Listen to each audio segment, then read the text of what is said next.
Optics के इस 14th lecture में आप सभी का स्वागत है। तो लास्ट 13th लेक्चर में हम लोग रिफ्रैक्शन ऑफ लाइट के बारे में पढ़े थे और उसके अलावा एब्सोल्यूट रिफ्रैक्टिव इंडेक्स के बारे में पढ़े थे, जो कि रिफ्रैक्शन को समझने में बड़ा इम्पोर्टेंट टर्म था। एब्सोल्यूट रिफ्रैक्टिव इंडेक्स या सिंपली उसको रिफ्रैक्टिव इंडेक्स बोल रहे थे। आज उसी से रिलेटेड एक और इम्पोर्टेंट फिनोमेनन है रिलेटिव रिफ्रैक्टिव इंडेक्स। उसको हम लोग समझेंगे कि रिलेटिव रिफ्रैक्टिव इंडेक्स क्या होता है। उसको समझने से पहले जो हम लोग लास्ट क्लास में एब्सोल्यूट रिफ्रैक्टिव इंडेक्स जो हम लोग पढ़े थे उसको एक बार रिव्यू कर लेते हैं कि वो क्या होता था। तो एब्सोल्यूट रिफ्रैक्टिव इंडेक्स जो म्यू हम लोग लिखे थे वह इक्वल था C/V के, where C is the speed of light in vacuum and the value of C is 3 × 10⁸ meter per second and V is the speed of light in a medium. So the ratio of speed of light in vacuum to the speed of light in a medium is equal to the absolute refractive index. और ये जो absolute refractive index आएगा वो medium का आएगा। मतलब कहने का मतलब है कि अगर हम लोग रिफ्रैक्टिव इंडेक्स यहाँ पास लिखते हैं तो किसी मीडियम का लिखते हैं। अब यहाँ पास मीडियम के रूप में देखिएगा तो एक तो वैक्यूम हो गया और दूसरा एक पर्टिकुलर मीडियम हो गया। तो यहाँ जो रिफ्रैक्टिव इंडेक्स निकलेगा वो मीडियम का निकलेगा वैक्यूम के रेस्पेक्ट में। तो इसका जो नेक्स्ट पार्ट है कि रिलेटिव रिफ्रैक्टिव इंडेक्स वो क्या होता है। तो रिलेटिव रिफ्रैक्टिव इंडेक्स होता है कि it is the ratio of two refractive index. मतलब दो रिफ्रैक्टिव इंडेक्स या दो एब्सोल्यूट रिफ्रैक्टिव इंडेक्स का जब हम रेशियो लेते हैं तो उसी को बोला जाता है रिलेटिव रिफ्रैक्टिव इंडेक्स। मतलब हमारे पास दो एब्सोल्यूट रिफ्रैक्टिव इंडेक्स है। तो दो एब्सोल्यूट रिफ्रैक्टिव इंडेक्स मान लीजिए, एक रिफ्रैक्टिव इंडेक्स हमारे पास ग्लास का है जिसको μg लिख रहे हैं। तो μg means refractive index of glass, और एक μw लिख रहे हैं। μw means refractive index of water. ये दो रिफ्रैक्टिव इंडेक्स हम ले लिए, और भी ले सकते हैं, लेकिन ये मान लीजिए पर्टिकुलर ये दोनों चुन लिए। अब इन दोनों का जो रेशियो होगा, चाहे आप μg डिवाइडेड बाय μw करें या फिर μw डिवाइडेड बाय μg करें, ये दोनों जो टर्म है ये दोनों को ही हम लोग बोलेंगे रिलेटिव रिफ्रैक्टिव इंडेक्स। हाँ, दोनों को आगे चलकर जब सिंबल लिखेंगे तो दोनों का सिंबल थोड़ा सा अलग पड़ेगा, जिसको शॉर्ट नोटेशन करेंगे, दोनों का अलग हो जाएगा। लेकिन चूंकि यह दो रिफ्रैक्टिव इंडेक्स का रेशियो है और ये भी दो रिफ्रैक्टिव इंडेक्स का रेशियो है, so this is the relative refractive index and this is also the relative refractive index. So हम कोई भी दो रिफ्रैक्टिव इंडेक्स यदि ले लेते हैं और उन दोनों का यदि रेशियो ले लेते हैं तो उसी को बोला जाता है रिलेटिव रिफ्रैक्टिव इंडेक्स। तो इसको जनरलाइज करने के लिए, चूँकि मीडियम हम ग्लास वाटर ले सकते हैं, वाटर एयर ले सकते हैं, ग्लास डायमंड ले सकते हैं, वाटर डायमंड ले सकते हैं, जैसा कि लास्ट लेक्चर में हमने आपको कुछ मीडियम का रिफ्रैक्टिव इंडेक्स आपको बताया था। तो हम मीडियम के रूप में दो मीडियम कोई भी ले सकते हैं। तो इसको जनरलाइज रखने के लिए इसको मान लिया गया कि हम दो मीडियम ले लेते हैं, एक मीडियम 2 है और दूसरा मीडियम 1 है। तो मान लीजिए कि हाँ, इस तरह से दो मीडियम है यहाँ पास। दिस इज मीडियम 1 और ये इंटरफेस है जो कि दो मीडियम को अलग अलग कर रहा है, और नीचे है मीडियम 2 और ये इंटरफेस है। तो दो मीडियम ले लिए, एक मीडियम 1 और एक मीडियम 2। तो मीडियम 1 का भी अपना रिफ्रैक्टिव इंडेक्स होगा। जैसे मीडियम 1 के रूप में अगर एयर ले लेते तो एयर का रिफ्रैक्टिव इंडेक्स होता, कुछ ग्लास ले लेते तो ग्लास का होता। तो उस तरह से मीडियम 1 का कुछ ना कुछ रिफ्रैक्टिव इंडेक्स होगा। तो मान लेते हैं मीडियम 1 का रिफ्रैक्टिव इंडेक्स है μ1 और मीडियम 2 का भी कुछ ना कुछ रिफ्रैक्टिव इंडेक्स होगा, इसको मान लेते हैं μ2। तो μ1 is the refractive index of medium 1 and μ2 is the refractive index of medium 2। इस तरह से दो मीडियम ले लिए और दोनों का रेफ्रैक्टिव इंडेक्स हमने μ1 और μ2 मान लिया। तो the refractive index of medium 2, refractive index of medium 2 with respect to medium 1 is given as, मतलब दो मीडियम है जिसमें रेफ्रैक्टिव इंडेक्स अगर 2 का लिखते हैं किसके रेस्पेक्ट में, तो फर्स्ट के रेस्पेक्ट में, तो उसको इस तरह से लिखना है μ2 बाई μ1। μ2 बाई μ1 मीन्स कि पहले बात किए तो दो रेफ्रैक्टिव इंडेक्स का रेशियो है, तो चूंकि दो रेफ्रैक्टिव इंडेक्स का रेशियो है इसलिए यह रिलेटिव रेफ्रैक्टिव इंडेक्स है। इसी तरह से हम ऐसे भी लिख सकते थे कि μ1 बाई μ2 है, तो ये भी दो रेफ्रैक्टिव इंडेक्स का रेशियो है, इसलिए ये भी रिलेटिव रिफ्रैक्टिव इंडेक्स है और ये भी रिलेटिव रिफ्रैक्टिव इंडेक्स है। लेकिन इसको और इसको डिनोट करने का सिंबल अलग हो जाएगा। जो इसको हम लोग पढ़ेंगे और रिप्रेजेंट करेंगे तो इस तरह से रिप्रेजेंट करेंगे, और पढ़ेंगे कैसे, इसको पढ़ेंगे refractive index of medium 2 with respect to medium 1, मतलब इसको refractive index of medium 2 with respect to medium 1, that is जो न्यूमरेटर में होगा ऊपर उसको पहले बोलना है और जो डिनोमिनेटर में होगा वो उसके रेस्पेक्ट में है। तो ये refractive index of medium 2 with respect to medium 1 and it is denoted as μ21। उसी तरह से अगर μ1 बाई μ2 हम लोग करें तो ये भी चूँकि रिलेटिव रिफ्रैक्टिव इंडेक्स है तो इसको हम लोग पढ़ेंगे ऐसे कि refractive index of medium 1 with respect to medium 2, और इसको रिप्रेजेंट करेंगे μ12 से। इस तरह से आप रेशियो तो कोई भी किसी से रेशियो कर सकते हैं μ1 बाई μ2 या μ2 बाई 1, बट उसको जब आप एक शॉर्ट में सिंबल दीजिएगा तो वहाँ कुछ फर्क पड़ जाएगा। अगर μ2 बाई μ1 है तो that is equal to μ21 and if μ1 by μ2 है तो डेट इज इक्वल टू μ12। ये दोनों में फ़र्क आ जाएगा और दोनों का पढ़ने में भी फ़र्क है, समझने में फ़र्क है। यहाँ 2 का सेकेंड मीडियम का रिफ्रैक्टिव इंडेक्स है फर्स्ट के रेस्पेक्ट में, जबकि यहाँ जो है वो फर्स्ट मीडियम का रिफ्रैक्टिव इंडेक्स है सेकेंड मीडियम के रेस्पेक्ट में। तो इस तरह से जब भी दो रिफ्रैक्टिव इंडेक्स को हम लोग रेशियो के रूप में लिखते हैं तो इस तरह से उसका सिम्बॉल चलता है। तो जो हम लोग इस यहाँ पर जो लिखे थे हम लोग कि μg divided by μw means refractive index of glass divided by refractive index of water, इसको हम लोग लिखेंगे शॉर्ट में μgw means refractive index of glass with respect to water. और यदि इसको हम लोग रेसिप्रोकल करके लिखे μw बाय μg तो ये कहलाएगा refractive index of water with respect to glass, और इसको रिप्रेजेंट करेंगे हम लोग μwg। इस तरह से आपका सिंबल चलेगा। तो बड़ा इम्पोर्टेंट टर्म है समझने के लिए, क्योंकि आगे जो भी हम लोग इसके रिलेटेड फार्मूला पढ़ेंगे, रिफ्रैक्शन से रिलेटेड नियम पढ़ेंगे, तो वहाँ इस टाइप से ज़रूरी पड़ेगा और आपको ये चीज़ अच्छे ढंग से समझ में आना चाहिए कि what is mean by μ21 and what is mean by μ12। So इसको कुछ एग्जाम्पल के रूप में लिखते हैं। कुछ एग्जाम्पल हम लोग लिखते हैं जो अभी हम लोग टॉपिक पढ़े तो उसी से related. For example,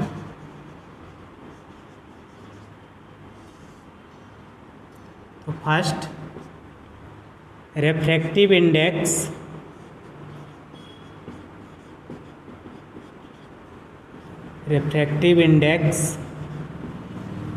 of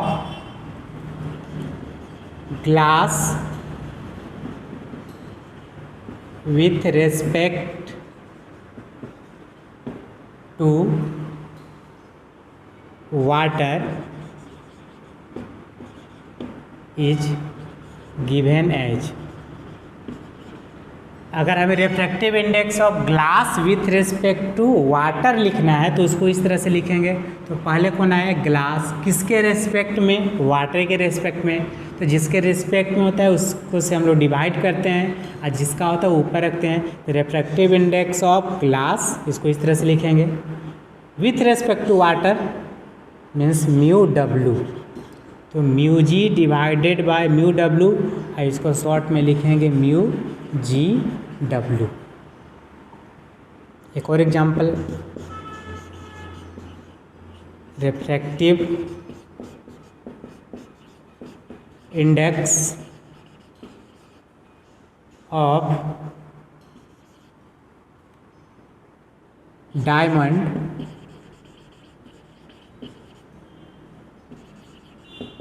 with respect to water is given as refractive index of diamond किसके रेस्पेक्ट में, वाटर के रेस्पेक्ट में। Refractive index of diamond with respect to water, ये हो गया mu W, mu D by mu W, और इसको represent करेंगे म्यू डी डब्लू। इस तरह से कोई भी दो मीडियम का अगर रिलेटिव रिफ्रैक्टिव इंडेक्स के बारे में आपसे पूछा जाए तो आप इस तरह से बता सकते हैं कि किसका रिफ्रैक्टिव इंडेक्स किसके रेस्पेक्ट में है। अब इस पर रिलेटेड एक हम क्वेश्चन करते हैं तो वहाँ से और क्लियर हो जाएगा कि किस तरह से इसको सॉल्व भी करते हैं। सो यहाँ पास हम लोग एक क्वेश्चन लिए हैं कि find the refractive index of water with respect to glass, और सेकंड में है कि ग्लास का निकालना है वाटर के रिस्पेक्ट में, और फर्स्ट में वाटर का निकालना है ग्लास के रिस्पेक्ट में। अब इसका वैल्यू निकालना है कि ये वैल्यू में कितना आएगा। तो आप चूँकि वाटर का और ग्लास का दोनों का रिफ्रैक्टिव इंडेक्स आपको पहले से पता है, लास्ट क्लास में आपको बताया गया था कि वाटर का रिफ्रैक्टिव इंडेक्स और ग्लास का रिफ्रैक्टिव इंडेक्स कितना होता है। तो चूँकि दोनों का एब्सोल्यूट रिफ्रैक्टिव इंडेक्स पता है, इसलिए रिलेटिव रिफ्रैक्टिव इंडेक्स हम निकाल सकते हैं वाटर का ग्लास के रेस्पेक्ट में और ग्लास का वाटर के रेस्पेक्ट में। तो आप सॉल्व कर सकते हैं। सो हम यहाँ सॉल्व कर रहे हैं। फर्स्ट पहला निकालना है refractive index of water with respect to glass, मतलब refractive index of water with respect to glass, ये निकालना है refractive index of water with respect to glass. अब इसका जो वैल्यू आएगा वो mu W by mu G आएगा। अब चूँकि mu W means refractive index of water या absolute refractive index of water, जो कि होता है 4/3, and refractive index of glass is equal to 3/2। So this is equal to 4/3 into 2/3, and this is equal to 8/9. So refractive index of water with respect to glass is equal to 8/9। इसका final answer हुआ। Second निकालना है हमें refractive index of glass with respect to water, that is refractive index of glass, पहले glass है, इससे पहले water था, बाद में ग्लास था, तो पहले W उसके बाद G, लेकिन इसमें पहले ग्लास है विथ रेस्पेक्ट टू वाटर, तो G पहले बाद में W। Refractive index of glass with respect to water, तो this is equal to refractive index of glass divided by refractive index of water. तो refractive index of glass is 3/2, refractive index of water is 4/3, so this is equal to 3/2 into 3/4 and this is equal to 9/8। इस तरह से refractive index of water with respect to glass निकालेंगे तो 8/9, और refractive index of glass with respect to water निकालेंगे तो यह आएगा 9/8। तो यहाँ से आप देख सकते हैं एक और चीज़, ये तो क्वेश्चन सॉल्व हो गया कि ये दोनों ये वाटर का ग्लास के रेस्पेक्ट में रिफ्रैक्टिव इंडेक्स और ग्लास का वाटर के रेस्पेक्ट में रिफ्रैक्टिव इंडेक्स, ये दोनों जस्ट एक दूसरे के रेसिप्रोकल है। So if we multiply these two then we get 1। So यहाँ पास mu W G into mu G W अगर यहाँ पास करें हम दोनों को मल्टीप्लाई, तो इसका वैल्यू 8/9 और इसका value 9/8। So 8 cancel, 9 cancel, that is equal to 1। So mu W G into mu G W it is equal to 1, या mu W G is equal to 1/म्यू जी डब्लू। इसका मतलब, इसका मीनिंग ये आएगा कि यदि हमें ग्लास का रिफ्रैक्टिव इंडेक्स वाटर के रेस्पेक्ट में पता है तो उसका रेसिप्रोकल करने पर हमें वाटर का रिफ्रैक्टिव इंडेक्स ग्लास के रेस्पेक्ट में पता हो जाएगा। जैसे यहाँ पर कि वाटर का रिफ्रैक्टिव इंडेक्स ग्लास के रेस्पेक्ट में कितना आया, तो 8/9। तो यदि ग्लास का निकालना था वाटर के रेस्पेक्ट में, तो आप जस्ट डायरेक्ट इसको रेसिप्रोकल कर दे, वही डायरेक्ट आंसर हो जाएगा, डेट इज इक्वल टू 9/8। तो इस तरह से एक रिलेशन है जो कि आगे हम लोग इस्टेब्लिश करेंगे, क्योंकि इस तरह से यहाँ पास आएगा, इसलिए हमने आपको बता दिया। तो इस तरह से इस क्वेश्चन को हम लोग किए, इसके बाद आगे हम लोग देखते हैं। तो एक इम्पोर्टेंट पॉइंट है, नोट करके आप लोग इसको लिख लीजिएगा और समझते हैं इसको कि है क्या ये। तो लिखा हुआ है कि a medium is said to be denser if its refractive index is high and a medium is said to be rare if its refractive index is low. तो यहाँ दो टर्म समझने वाली है। पहला तो ये कि डेंसर और रेयर ये होता क्या है, और दूसरा इस डेंसर का रिलेशन, डेंसर मीडियम का रिलेशन आखिर रिफ्रैक्टिव इंडेक्स के साथ क्या है। तो सबसे पहले हम लोग डेंसर और रेयर को समझते हैं, उसके बाद हम लोग ये समझते हैं उसका रिलेशन रिफ्रैक्टिव इंडेक्स के साथ क्या होगा। तो देखिए, तो मान लीजिए दो मीडियम है, इस तरह से एक इंटरफेस है जो कि दो मीडियम को अलग अलग कर रहा है, ऊपर का मीडियम 1, नीचे का मीडियम 2 मान लिए, and this is interface. Interface that is the plane which separate two medium. इस तरह से है। अब मान लीजिए कि लाइट इस मीडियम में इंटर करेगा और इस मीडियम में भी आएगा, ये इस तरह से मीडियम दूसरा मान लिए ट्रांसपेरेंट है, इसलिए लाइट यहाँ से इस मीडियम से इस मीडियम में लाइट जाएगा। तो इस मीडियम में जब लाइट है तो उसका अपना स्पीड होगा, और इस मीडियम में लाइट जाएगा तो उसमें भी लाइट के चलने का स्पीड होगा कुछ। तो यदि स्पीड कम है और इसमें स्पीड ज़्यादा है, इसका उल्टा भी हो सकता है, इसमें स्पीड ज़्यादा हो जाएगा या इसमें स्पीड कम हो जाएगा। तो ये जब स्पीड लाइट का कम किसी में या किसी में ज़्यादा हो जाता है तब हम यूज करते हैं टर्म रेयर और डेंसर। तो रेयर और डेंसर जो मीडियम जो टर्म है वो डायरेक्ट लिंक है स्पीड ऑफ लाइट से। तो स्पीड ऑफ लाइट चेंज होने से हम लोग बोलते हैं कि कोई मीडियम डेंसर है, कोई मीडियम रेयर है। तो मान लीजिए कि इसमें लाइट का speed of light is high. हम एक केस ले रहे हैं कि इस मीडियम 1 में स्पीड ऑफ लाइट जो है वो हाई है, और सेकेंड मीडियम में स्पीड ऑफ लाइट जो है इज लो। दो मीडियम है, दोनों अलग अलग है, तो हम एक मीडियम में लाइट का स्पीड हाई मान लिए और एक मीडियम में लाइट का स्पीड लो मान लिए। कि पहला मीडियम में लाइट का स्पीड हाई था और जब दूसरे मीडियम में इंटर किया तो लाइट का स्पीड लो हो गया।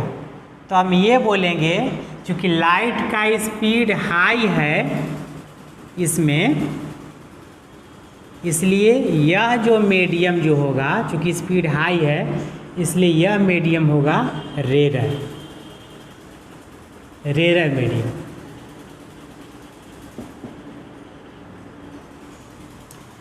तो रेरर मीडियम उसको बोलते हैं जिसमें स्पीड ऑफ लाइट होता है हाई, और डेंसर मीडियम उसको बोलते हैं जिसमें लाइट का स्पीड होता है लो। तो ये हो जाएगा, ये रेरर हो गया तो ये हो गया डेंसर मीडियम।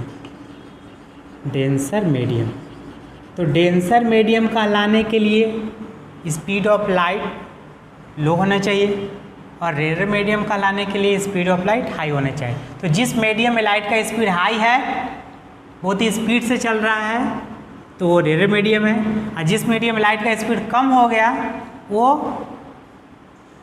डेंसर मीडियम हो गया। तो इसको एज एन एग्जाम्पल ग्रुप में देखिए कि मान लेते हैं कि दो मीडियम हम लोग ले लिए। ये क्वेश्चन हम लोग लास्ट क्लास में किए थे, उसमें हमने ग्लास में निकाला था स्पीड ऑफ लाइट। तो ये मान लीजिए कि ये ग्लास है और ये ऊपर ये एयर है और ये ग्लास है, एयर या वैक्यूम भी मान सकते हैं। तो मान लीजिए लाइट इंटर किया, तो लाइट जब एयर में है तो एयर में लाइट का स्पीड जो होगा वो लगभग सी की इक्वल है, सी डेट इज 3 × 10⁸ मीटर पर सेकेंड। और यही लाइट जब ग्लास में इंटर किया तो इसमें जो स्पीड हो गया वो हो गया v = 2 × 10⁸ मीटर पर सेकेंड। वो लास्ट क्लास का आप देख लीजिएगा, उसमें कैलकुलेशन सब किया हुआ है। v = 2 × 10⁸ मीटर पर सेकेंड इन ग्लास, और ये है इन एयर। तो ये देखिए लाइट का स्पीड दो मीडियम में अलग हो गया, एयर में 3 × 10⁸ मीटर पर सेकेंड है, जबकि ग्लास में है 2 × 10⁸ मीटर पर सेकेंड। तो स्पीड चूँकि चेंज हो गया, स्पीड ज़्यादा किस में है? स्पीड ज़्यादा है एयर में, और स्पीड कम किस में है? तो ग्लास में। तो ग्लास कहलाएगा, चूँकि स्पीड कम है तो ये कहलाएगा denser medium. So glass is denser medium and air is rarer medium. चूँकि वहाँ स्पीड हाई है इसलिए एयर और ग्लास में अगर हमें चुनना होगा कि किसका रिफ्रैक्टिव, किसका कौन सा रेरर कौन सा डेंसर है, तो ग्लास डेंसर मीडियम होगा और एयर जो होगा वो रेरर मीडियम। तो इस तरह से रेरर और डेंसर को आप स्पीड के टर्म में समझ सकते हैं कि जिस मीडियम में स्पीड हाई होता है वो रेरर होता है और जिस मीडियम में स्पीड लो होता है वो डेंसर होता है। चलिए, तो हो गया कि रेरर और डेंसर का रिलेशन स्पीड के साथ समझ गए। अब ये रिफ्रैक्टिव इंडेक्स के साथ क्या रिलेशन है, तो आप इसमें एक और चीज़ देखिएगा कि यहाँ पास ये जो एयर जो है, एयर को हम लोग लिखे जो हैं एयर, इसको इधर लिख रहे हैं, एयर जो है और एक ग्लास, ये दो मीडियम हम लोग लिए। तो एयर को हम लोग बोले रेरर मीडियम और ग्लास को बोले हम लोग डेंसर मीडियम। स्पीड के टर्म में स्पीड ज़्यादा था इसलिए रेरर, स्पीड कम हो गया इसलिए डेंसर। अब इन दोनों का रिफ्रैक्टिव इंडेक्स के टर्म में आप समझिए, तो एयर का जो रिफ्रैक्टिव इंडेक्स होता है वह होता है mu of air is equal to 1.003 करके कुछ लिखे थे, लगभग उसको आप 1 मान सकते हैं, 1। एंड ग्लास का जो रिफ्रैक्टिव इंडेक्स है वह था 3/2 डेट इज 1.5। तो यहाँ से देखेंगे कि रेरर मीडियम का रिफ्रैक्टिव इंडेक्स 1 डेट इज और ये डेंसर मीडियम का रिफ्रैक्टिव इंडेक्स 1.5, मतलब रेरर मीडियम का रिफ्रैक्टिव इंडेक्स कम और डेंसर मीडियम का रिफ्रैक्टिव इंडेक्स ज़्यादा। सो जिस मीडियम का रिफ्रैक्टिव इंडेक्स ज़्यादा होता है वो डेंसर कहलाता है और जिस मीडियम का रिफ्रैक्टिव इंडेक्स कम होता है वो रेरर कहलाता है। सो लिखा हुआ medium is said to be denser कोई मीडियम को आप डेंसर तभी कह सकते हैं, डेंसर कहलाएगा if its refractive index is high. यहाँ से आप समझ सकते हैं कि कोई मीडियम को डेंसर तब कहलाएगा जब उसका रिफ्रैक्टिव इंडेक्स क्या हो, हाई हो।